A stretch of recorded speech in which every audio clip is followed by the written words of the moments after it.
El primer duelo entre Anatoly Karpov y Víctor Korchnoi, Moscú 1974, final de candidatos, fue muy bien para Karpov durante las primeras 18 partidas, hasta el punto de que ganó 3 de ellas sin perder ninguna, y se jugaba al mejor de 24. Pero entonces Korchnoi gana la 19ª y después gana la 21ª, además de una manera dramática, como vamos a ver ahora mismo. Les adelanto que esta partida es una miniatura, solamente dura 19 jugadas y además es una de las derrotas más humillantes en toda la carrera de Karpov. Y todavía hay un agravante más, y es que Karpov tenía casi toda la partida analizada en casa, en su cuaderno de análisis, todo escrito. Bueno, verán lo que pasó. Korchnoi tiene las blancas, Karpov las negras. La primera jugada es D4, caballo F6, caballo F3, E6 y aquí Korchnoi plantea una especie de esquema de apertura catalana con G3, pero Karpov contesta enseguida con B6 buscando un esquema tipo defensa india de dama, alfil G2, alfil B7 y ahora sigue con C4, alfil E7, caballo C3, enroque largo, perdón, enroque corto quiero decir, dama C2. Como ven, las blancas ya están controlando con 2 piezas el punto E4, o sea que podrían plantearse jugar E4. Es el momento en el que las negras deben hacer algo para romper el centro o desestabilizarlo. Y entonces Karpov juega C5. A lo cual Korchnoi responde con un sacrificio más o menos temático. Hoy, esto que voy a mostrar ahora es muy popular, entonces es cuando se empezaba a analizar este tipo de posiciones. Las blancas entregan, al menos de momento, un peón con D5. Y contra E por D5, la idea puede ser doble. En este caso, Korchnoi jugó caballo G5, pero otra posibilidad muy interesante es aprovechar que esta casilla F5 ha quedado debilitada y jugar ahora caballo H4, siempre especulando con que este alfil de B7 está indefenso en la gran diagonal si es que este peón se moviera de aquí. Entonces, bueno, caballo H4, como digo, es una alternativa interesante porque si las negras, para proteger esta debilidad en F5, jugasen G6, entonces el complejo de casillas negras cercano al enroque de Karpov en este caso, pues quedaría débil. Pero entonces se solía jugar más de esta otra manera y Korchnoi juega caballo G5, insisto, especulando con que el peón está clavado porque el alfil de B7 está indefenso. Karpov resuelve eso por la vía rápida jugando caballo C6, es decir, devuelve el peón que Korchnoi le había regalado muy amablemente, entre comillas. Korchnoi responde con caballo por D5, la amenaza es obvia, como este caballo es la única pieza que evita el mate en H7, porque la dama blanca está en C2, entonces se amenaza caballo por F6, seguido por dama H7 mate. Entonces hay que jugar G6, con lo cual ya hay un pequeño triunfo estratégico de las blancas porque se han debilitado un poco las casillas negras cercanas al enroque.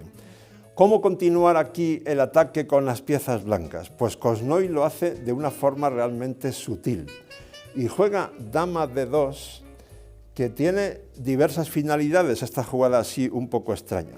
Como acabo de decir, las casillas negras cercanas al rey de Karpov se han debilitado, con lo cual puede tener bastante sentido colocar la dama en casillas negras. Pero luego hay otra idea. La dama está sobreprotegiendo el caballo de G5, que está atacado por rayos X por el alfil de E7 y la dama de D8. Entonces, bueno, aquí Karpov primero toma en D5 y ahora llegamos al punto clave, después de alfil por D5. Una de las ideas de Korchnoi, que además psicológicamente es muy molesta, es que Karpov sabe que si hace lo más sencillo como método defensivo, que es tomar en G5 2 veces y se cambian las damas, ¿no? Alfil por G5, dama por G5, dama por G5, alfil por G5, ese final es ligeramente superior a las blancas y es bastante molesto para jugarlo con las negras, porque este peón está aquí atrasado en una columna abierta, la estructura de peones blanca es mucho más sana que la negra, etc. Claro, Karpov se encuentra incómodo, y como además había analizado esta posición en su casa, o en el hotel, o en el sitio de concentración con su equipo donde estuvieran, resulta que en su cuaderno de análisis esta posición ya estaba prevista, y entonces él en la partida, en vez de tomar en G5, recuerda que lo que habían analizado y estaba escrito en su cuaderno era torre B8, con el fin de que el alfil esté defendido cuando el caballo de C6 se vaya. Pero torre B8 es un error tremendo, hasta el punto de que uno de los espectadores de esta partida, entre Karpov y Korchnoi, era un niño que tenía en ese momento 11 años, se llamaba Gary Kasparov. Estaba con su entrenador sentado entre los espectadores, con Alexander Nikitin, y le dio un codazo a Nikitin cuando vio torre B8 y le dijo: caballo por H7 es ganadora. Aquel niño de 11 años vio que efectivamente esta jugada es muy mala, porque este golpe de las blancas es ganador. Caballo por H7. Si las negras capturan el caballo, rey por H7, seguiría dama H6 jaque, rey G8, dama por G6 jaque, aprovechando que este peón está clavado por el alfil, y como ustedes pueden comprobar, eso sería una auténtica carnicería. Por tanto, el caballo es incomestible y, mal que pese, no hay más remedio que mover la torre a E8. Pero entonces el ataque blanco, pues lógicamente es tremebundo. Dama H6, se amenaza nada menos que dama por G6 jaque. Recuerden que este peón está clavado por el alfil de D5.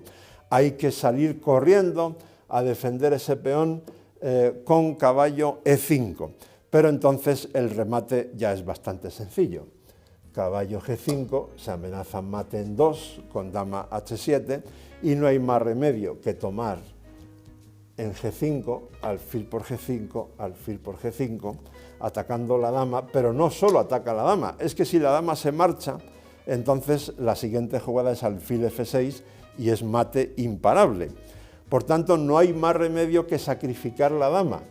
Dama por G5, dama por G5, y aquí aparentemente podríamos creer en el espejismo de que después de alfil por D5 todavía hay alguna esperanza para las negras, dado que las blancas no deben recuperar esa pieza con C por D5 porque caballo F3 jaque al rey y a la dama, aprovechando que este peón está clavado por la torre negra. Sí, pero no, porque Korchnoi simplemente se enroca, Karpov toma en C4 con el alfil, y después de F4, Karpov comprende que tiene que rendirse, porque las negras, por una parte, tienen 2 piezas por la dama, lo cual no es mucho, pero bueno, podrían seguir pataleando. Pero más importante que eso aún es que las blancas, Korchnoi va a romper en F5, y ese ataque va a ser, en fin, mortal de necesidad. Como ustedes pueden comprender, esto fue un golpe psicológico durísimo para Anatoly Karpov, quien además ya estaba muy cansado físicamente porque el duelo había sido muy exigente durante muchas semanas. Sin embargo, Karpov sacó fuerzas de flaqueza para empatar las últimas 3 partidas y así ganó el duelo por 12,5, 11,5 y se convirtió en principio en el retador de Bobby Fischer, pero como Fischer se retiró sin defender el título, pues Karpov, gracias a esta victoria en el duelo, se proclamó nuevo campeón del mundo.